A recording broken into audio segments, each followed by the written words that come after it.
Hello guys, now in this video I'm going to show you how you can add ruler on your videos in Filmora. So if you're editing and you like to have these rulers added to your video while editing, it is pretty much simple.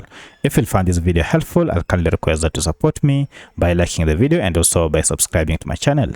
Now as you can see, this is the original video that I'm editing, and currently we don't have the ruler on this video. To add the ruler, it is quite simple. Just head over to this icon here, and then if you click on it, you can see there's a setting icon. Now if I click on it, you can see one of the option is ruler. So if you want to add ruler, go ahead and click on it, and automatically you'll see the ruler has been added with its calibrations. So that's how you can add ruler on Filmora video editor. If you have any other question, kindly let me know in the comment section. Otherwise, thanks for watching, and let's meet in the next video.